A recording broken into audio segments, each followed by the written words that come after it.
Hello. Well, we're moving to Book 4, Building on the Rock.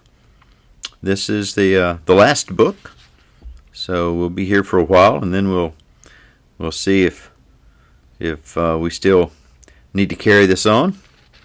But this is Book 4, Building on the Rock, and the first chapter, the first story is entitled, A Little Child Shall Lead Them. That, of course, taken from the Scriptures. A minister of the gospel who lived in England had a careless, idle son. He left his parents, being tired of their religion and earnest warnings, gained passage on a ship and sailed on a long voyage over the Atlantic Ocean.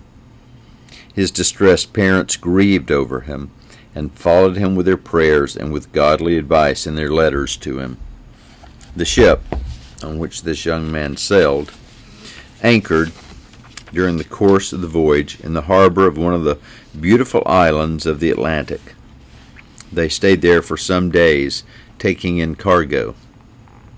One day the sailors took with them on the ship a little native boy who could play an instrument the sailors had never seen before.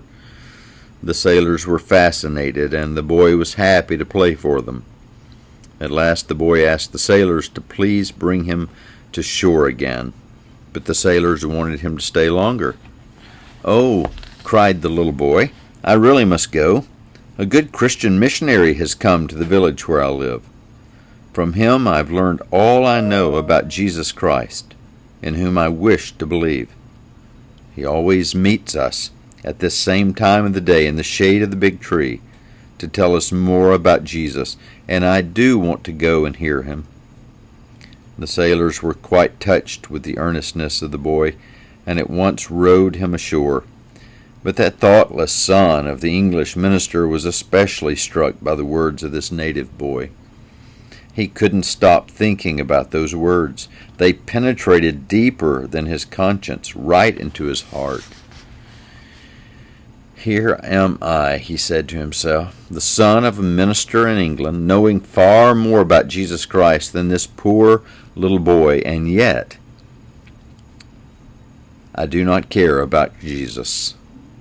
This little fellow is now earnestly listening to the word of life while I'm neglecting it." He went to bed that night in great distress of mind. He wept bitter tears over his sins and prayed to be forgiven. His prayer was heard and answered. He became a child of God, and great was the joy of his parents when the news reached them. Their son, who had been dead, was alive again, and he who had been lost was found. There's several wonderful reminders in that, wonderful lessons for us, isn't it? First, children. We've seen this over and over again. Our parents are doing good for us. Our parents are doing good for us. They tell us the good old story of Jesus Christ and his salvation.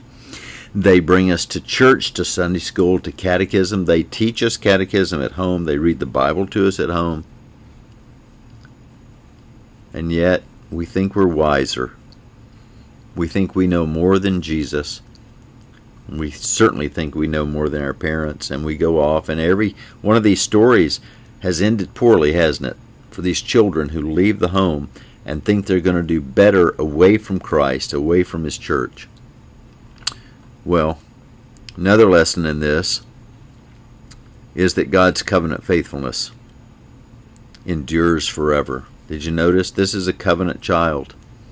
He grew up in the church, he's baptized in the church, and God did not forsake his covenant.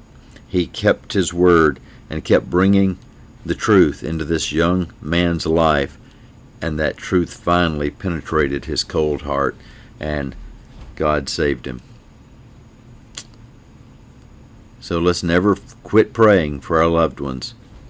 We don't know, but today may just be that day of salvation for them. Amen. God bless. See you on the Lord's Day. Good Lord willing.